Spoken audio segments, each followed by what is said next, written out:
जय हिंद दोस्तों, एक बार फिर स्वागत है आप सभी का सत्येंद्रनाथ टैगोर ग्रुप के ऑनलाइन प्लेटफॉर्म पर। मेरा नाम है श्रेष्ठ खरे। दोस्तों, आज के वीडियो में हम सामान्य हिंदी जो हमने टॉपिक लिया था उसमें हिंदी भाषा के विकास से संबंधित महत्वपूर्ण वस्तुनिष्ठ प्रश्नों को हल करने वाले हैं जो व्यापम की विभिन्न परीक्षाओं में 2005 से 2022 तक कहीं ना कहीं पूछे गए हैं।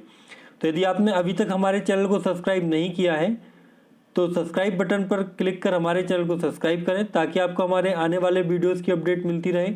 और इस वीडियो की पीडीएफ आप हमारे टेलीग्राम ग्रुप से डाउनलोड कर सकते हैं, जिसकी लिंक मैंने इस वीडियो की डिस्क्रिप्शन में दी है। चलिए स्टार्ट करते हैं अपना लेक्चर। देखते हैं आज का पहला क्वेश्चन। तो हमारा आज का पहला क्वेश्चन है, जो भाषा स्वाभाविक रूप से सीखी जाती है उसे निम्नलिखित में से कौन सी भाषा कहते हैं। ऑप्शन है आपके सामने, राष्ट्रभाषा, ज्ञान भाषा, मातृभाषा या फिर देवभाषा। तो जो भाषा स्वाभाविक रूप से सीखी जाती है या फिर जो भाषा मानव जन्म के बाद बोलता है स्वाभाविक रूप से, उसे हम मातृभाषा कहते हैं। तो इस क्वेश्चन का जो सही आंसर है वो है सा। अगला क्वेश्चन इसके बाद हम देखते हैं। क्वेश्चन है, हिंदू शब्द मूलतः किस भाषा का शब्द है। ऑप्शन है आपके सामने, फारसी, तुर्की, हिंदी या फिर संस्कृत। तो देखिए, जो हिंदू शब्द है वो फारसी भाषा का शब्द है। तो इस क्वेश्चन का सही आंसर आ है। अगला क्वेश्चन इसके बाद हम देखते हैं। क्वेश्चन है, हिंदी साहित्य के इतिहास के अंतर्गत संवत 1375 से 1700 तक समय सीमा मानी गई है। ऑप्शन है आपके सामने, पूर्व मध्यकाल, आदिकाल, उत्तर मध्यकाल या फिर आधुनिक काल। ठीक है, तो इस क्वेश्चन का जो सही आंसर है वो है ए, पूर्व मध्यकाल। पूर्व मध्यकाल की जो समय सीमा है वो 1375 से 1700 तक मानी गई है। हिंदी साहित्य को प्रायः 3 भागों में बांटा जाता है, जिसमें आदिकाल होता है जो 650 से 1375 तक चलता है। इसके बाद आता है मध्यकाल जो 1375 से 1850 तक चलता है, जिसमें होता है पूर्व मध्यकाल और उत्तर मध्यकाल। इसके बाद आता है आधुनिक काल जिसमें 1850 से वर्तमान तक जो चलता है। तो इस क्वेश्चन का जो सही आंसर है वो क्या है, आ इस क्वेश्चन का सही आंसर है। अगला क्वेश्चन इसके बाद देखते हैं हम। क्वेश्चन है, गढ़वाली बोली आती है।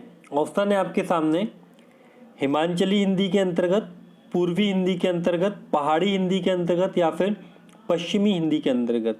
देखिए, हिंदी में 5 उपभाषा व 17 बोलियों को शामिल किया गया है, जिसमें जो भाषा है उसमें पूर्वी हिंदी है, बिहारी हिंदी है, पहाड़ी हिंदी है, राजस्थानी हिंदी है व पश्चिमी हिंदी है।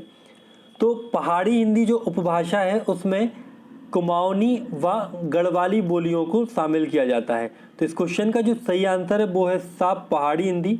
यह उत्तराखंड के पहाड़ी इलाकों में प्रयुक्त होती है। ठीक है, तो अगला क्वेश्चन इसके बाद हम देखते हैं।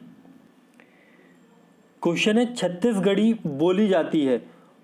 ऑप्शन है आपके सामने, बिहारी हिंदी के अंतर्गत, पूर्वी हिंदी के अंतर्गत, बुंदेली भाषा के अंतर्गत या फिर पश्चिमी हिंदी के अंतर्गत। तो इस क्वेश्चन का जो सही आंसर है वो है बा, पूर्वी हिंदी के अंतर्गत। अभी मैंने आपको बताया कि हिंदी भाषा में 5 उपभाषाएं हैं, जिसमें से एक होती है पूर्वी हिंदी, जिसके अंतर्गत छत्तीसगढ़ी, अवधी, बघेली आदि बोलियों को बोला जाता है। तो इस क्वेश्चन का सही आंसर क्या है, बा इस क्वेश्चन का सही आंसर है। अगला क्वेश्चन इसके बाद देखते हैं। क्वेश्चन है, भारत के पहले समाचार पत्र बंगाल गजट का प्रकाशन वर्ष है। ऑप्शन है आपके सामने, 29 जनवरी 1777, 29 जनवरी 1780, 29 जनवरी 1779 या फिर 29 जनवरी 1778। तो इस क्वेश्चन का जो सही आंसर है वो है बा, 29 जनवरी 1780। तो जो बंगाल गजट है यह अंग्रेजी भाषा का एक समाचार पत्र था। ठीक है, जिसके जो संपादक थे वो थे जेम्स आर्मस्ट्रांग हिक्की।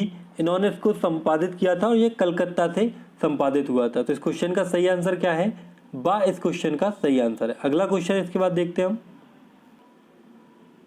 क्वेश्चन है, अनुवाद है। ऑप्शन है आपके सामने, एक भाषा की अभिव्यक्ति दूसरी भाषा में बदलना, किसी के कहने को स्वयं कहना, किसी कथन को सही करना या फिर किसी के भावों को अभिव्यक्त करना। तो जो अनुवाद होता है वो होता है एक भाषा की अभिव्यक्ति को दूसरी भाषा में बदलना, अनुवाद कहलाता है। जैसे कि हिंदी से इंग्लिश या इंग्लिश से हिंदी। ठीक है, तो इस क्वेश्चन का जो सही आंसर है वो है आ। अगला क्वेश्चन इसके बाद हम देखते हैं। क्वेश्चन है भोजपुरी बोली जाती है, ऑप्शन है आपके सामने पूर्वी हिंदी के अंतर्गत, राजस्थानी हिंदी के अंतर्गत, पश्चिमी हिंदी के अंतर्गत या फिर बिहारी हिंदी के अंतर्गत। तो देखिए, जो हिंदी की एक उपभाषा है बिहारी हिंदी, उसमें 3 बोलियां आती हैं जिसमें मगही, मैथिली और भोजपुरी को शामिल किया जाता है। तो जो भोजपुरी है वो बिहारी हिंदी के अंतर्गत आती है। तो इस क्वेश्चन का सही आंसर क्या है? दा है। अगला क्वेश्चन इसके बाद हम देखते हैं। क्वेश्चन है देवनागरी लिपि में लिखी जाने वाली भाषा है, ऑप्शन है आपके सामने मणिपुरी, भूटानी, उड़िया या फिर नेपाली। तो देखिए, जो नेपाली है वो आपकी देवनागरी लिपि में लिखी जाती है। इसके अलावा यदि हम बात करें पाली, संस्कृत, प्राकृतिक, अपभ्रंश, हिंदी, सिंधी इत्यादि जो भाषाएं हैं वो भी देवनागरी में लिखी जाती हैं, वो उनकी प्रमुख भाषाएं हैं। तो इस क्वेश्चन का जो सही आंसर है वो है दा। अगला क्वेश्चन इसके बाद है।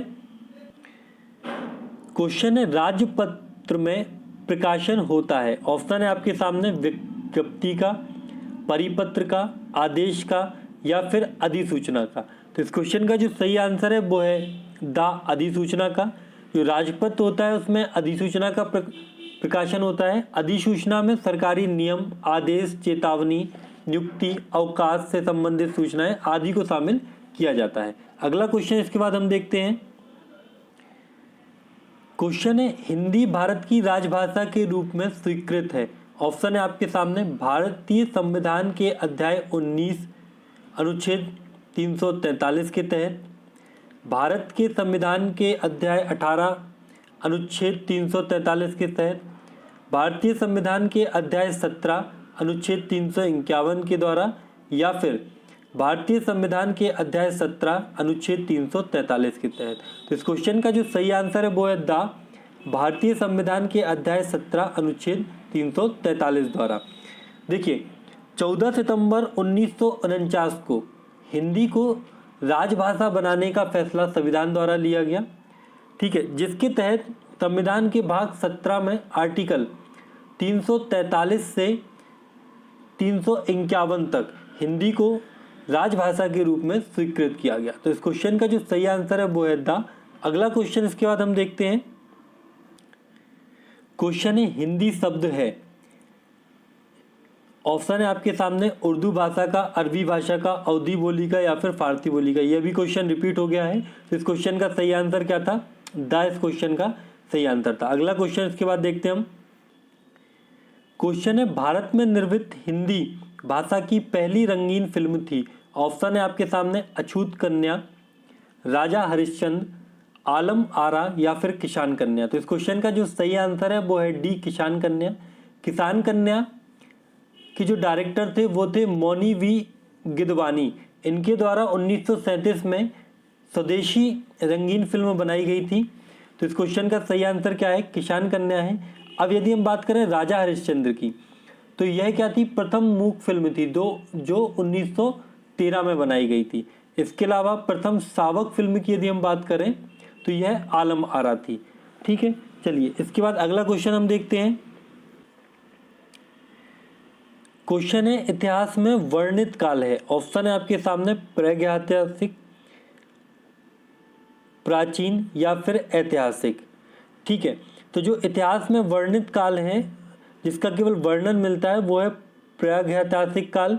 ठीक है, प्राग ऐतिहासिक काल जो है वो इतिहास के उस काल को कहा जाता है जब मानव तो अस्तित्व में था, लेकिन लिखाई का आविष्कार ना होने के कारण उस काल के कोई भी लिखित प्रमाण हमें नहीं मिलते हैं। तो इस क्वेश्चन का सही आंसर क्या है? आ इस क्वेश्चन का सही आंसर है। अगला क्वेश्चन इसके बाद हम देखते हैं। क्वेश्चन है मलिक मोहम्मद जायसी के काव्य पद्मावत की भाषा है, ऑप्शन है आपके सामने ब्रज, खड़ी, मैथिली या फिर अवधी।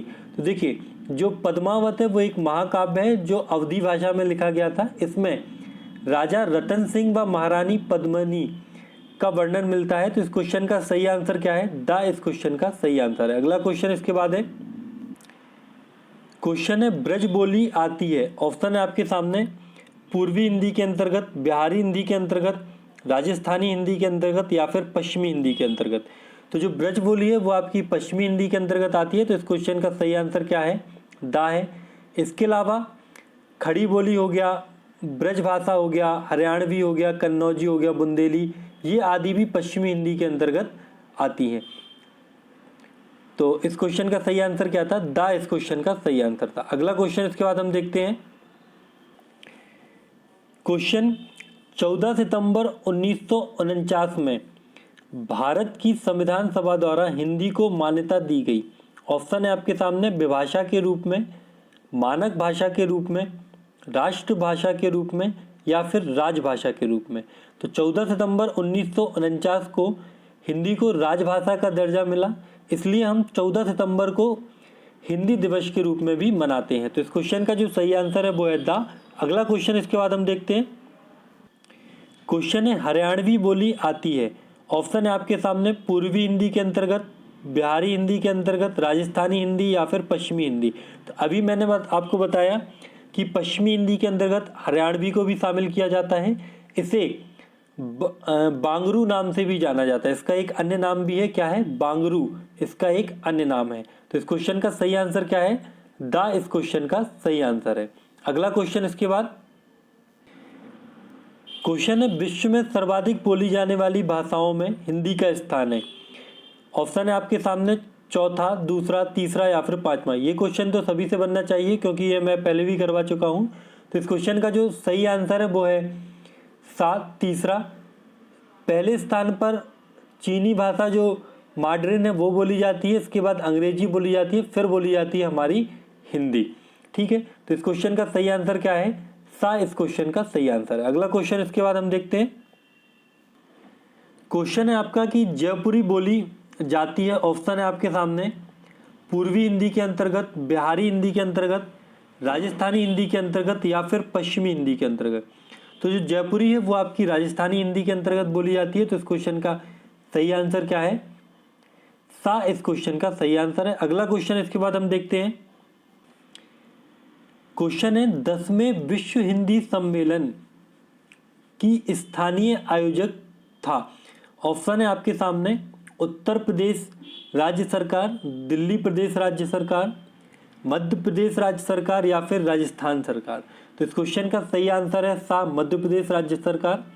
जो हमारा 10वां हिंदी विश्व सम्मेलन था वो 10 से 12 सितंबर 2015 में मध्य प्रदेश के भोपाल में आयोजित हुआ था, जिसकी थीम थी हिंदी जगत विस्तार एवं संभावनाएं।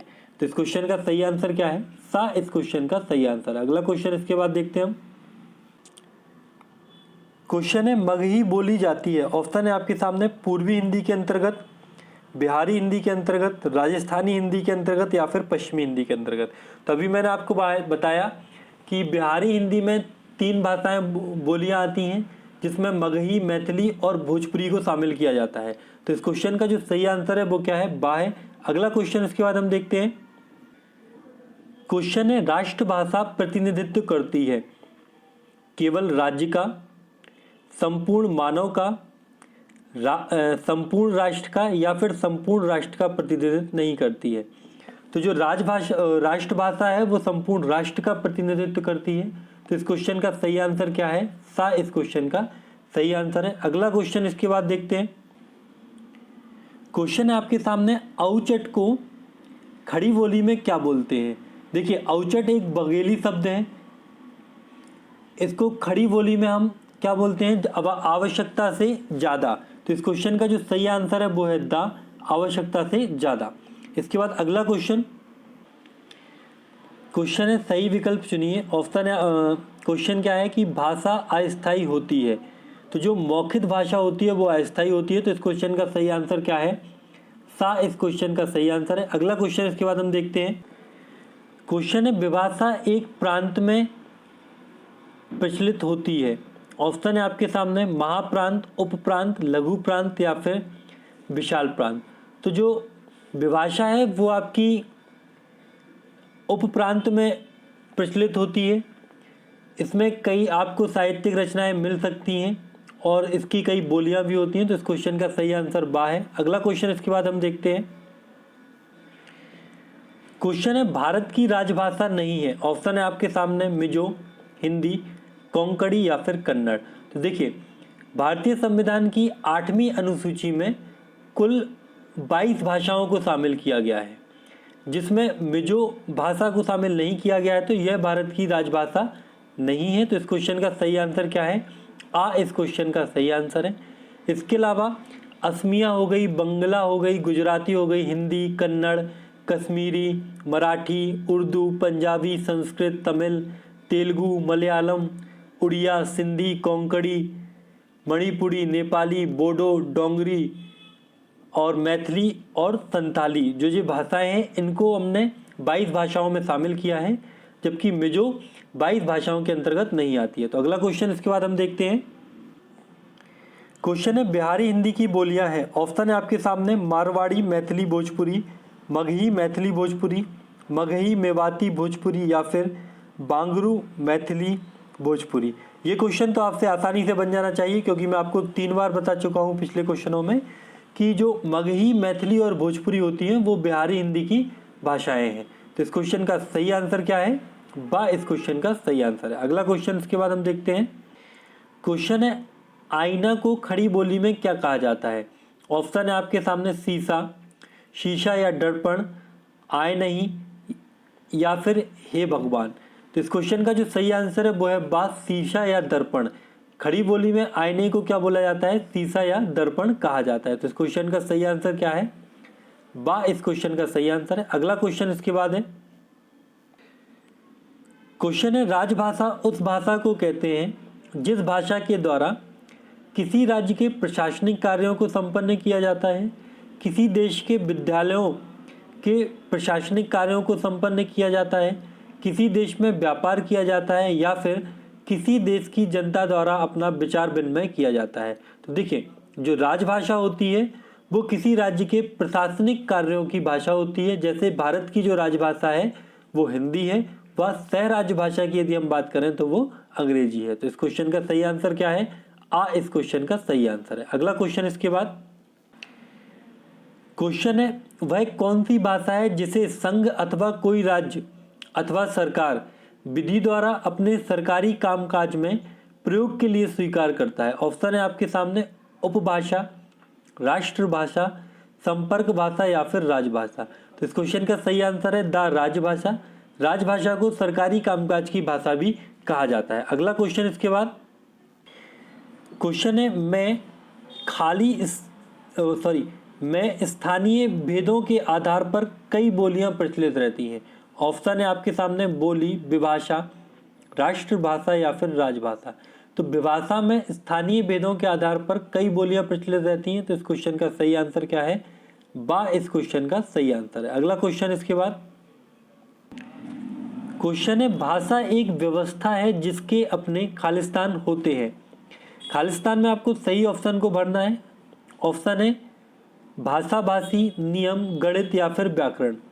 तो देखिए भाषा के अपने अपने नियम होते हैं। तो इस क्वेश्चन का जो सही आंसर है वो है बी, नियम। अगला क्वेश्चन इसके बाद। क्वेश्चन है भाषा के जिन रूपों का प्रयोग साधारण जनता अपने समूहों और घरों में करती है उसे क्या कहते हैं? ऑप्शन है आपके सामने बोली, राष्ट्रभाषा, भाषा या फिर राजभाषा। तो देखिए इस क्वेश्चन का जो सही आंसर है वो है आप बोली। बोली भाषा के वैसे रूप है जिनका प्रयोग जनता अपने समूह या घरों में करती है। तो इस क्वेश्चन का सही आंसर क्या है? आ इस क्वेश्चन का सही आंसर है। अगला क्वेश्चन देखते हैं इसके बाद।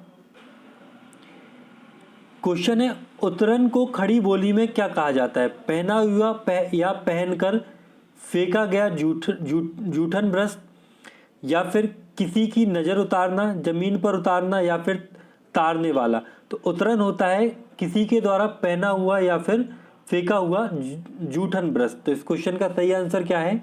आ इस क्वेश्चन का सही आंसर है। अगला क्वेश्चन इसके बाद। क्वेश्चन है कमरा को खड़ी बोली में क्या कहते हैं? ऑप्शन है आपके सामने घर में रहने का स्थान, मोटी कमर, एक स्थान या फिर रोएदार काले रंग का कीड़ा या कंबल। तो इस क्वेश्चन का जो सही आंसर है वो है द। कमरे को खड़ी बोली में रोएदार काले रंग का कीड़ा या कंबल कहा जाता है। अगला क्वेश्चन इसके बाद है।